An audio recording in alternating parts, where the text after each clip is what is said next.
ভারতীয় বায়ুসেনার পাইলট অভিনন্দন বর্তমানকে ভারতে ফিরিয়ে দিতে সম্মত হলো পাকিস্তান। পাক সংসদে প্রধানমন্ত্রী ইমরান খান জানিয়েছেন শুক্রবার মুক্তি দিয়ে দেওয়া হবে ওই পাইলটকে। ইমরান খান বৃহস্পতিবার সংসদে বলেছেন, বুধবার ভারতের প্রধানমন্ত্রী নরেন্দ্র মোদীকে ফোন করে বলেছিলাম আমরা শান্তি চাই, আমাদের কাছে একজন পাইলট রয়েছেন, তাকে আমরা কাল মুক্তি দিয়ে দেব। শান্তি প্রক্রিয়া চালিয়ে নিয়ে যেতেই এই উদ্যোগ বলে ইমরান জানান। উইং কমান্ডার অভিনন্দন এখন বন্দী আছেন পাকিস্তানে। পাকিস্তানের বিমানকে ধাওয়া করার সময় আকাশে গুলিবিদ্ধ হয়েছিল তাঁর বিমান। জ্বলন্ত বিমান নিয়ে তিনি পড়েছিলেন পাকিস্তানের মাটিতে। তারপর থেকে সেখানেই বন্দী তিনি।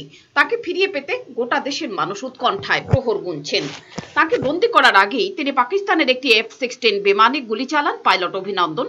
এর আগে ভারত জানায় পাকিস্তানের সঙ্গে কোনো সমঝোতা হবে না, আমরাও পাইলটকে ফেরত চাই। সমঝোতা করার প্রক্রিয়া অভিপ্রায় না থাকায় কূটনৈতিক চ্যানেল দিয়েও বিষয়টিকে এগিয়ে নিয়ে যাওয়ার পরিকল্পনা নেই। এর আগে পাকিস্তানের রাষ্ট্রদূতকে এই সংক্রান্ত তথ্য তুলে দেওয়া হয়েছে। পাশাপাশি তার মাধ্যমে ইসলামাবাদের কাছে দিল্লি ওই পাইলটকে দ্রুত ভারতে ফিরিয়ে দেবার দাবি করেছেন। দিল্লি থেকে বলা হয়েছিল জেনেভা সনদ মেনেই যুদ্ধবন্দীকে ফেরত দিতে হবে পাকিস্তানকে। পুলওয়ামার হামলার পর থেকেই পাকিস্তানের ওপর আন্তর্জাতিক চাপ বাড়ানোর চেষ্টা করছে ভারত। তারই অঙ্গ হিসেবে গতকাল পাক রাষ্ট্রদূতকে ডেকে পাঠায় ভারত। তাকে জানিয়ে দেওয়া হয় বায়ুসেনার পাইলটকে যেন মুক্তি দিয়ে দেওয়া হয়।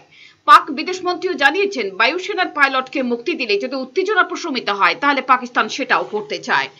এদিকে আজ সকালে মার্কিন রাষ্ট্রপতি ডোনাল্ড ট্রাম্প জানিয়েছেন দুদেশের থেকেই কিছুটা সুসংবাদ পেয়েছি আমরা। প্রথম থেকেই আমেরিকা চায় দুদেশের মধ্যে উত্তেজনা কমুক, এবার সেটা হবে বলে মনে হচ্ছে।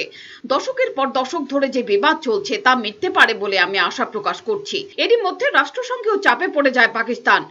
পুলওয়ামা সহ ভারতের মাটিতে একাধিক আঘাত হানা জৈশ-ই মোহাম্মদের মাথা মৌলানা মাসুদ আজহারকে রাষ্ট্রসংঘ ঘোষিত জঙ্গি ঘোষণা করার জন্য নিরাপত্তা পরিষদে আবেদন করেছে আমেরিকা সহ 3টি দেশ।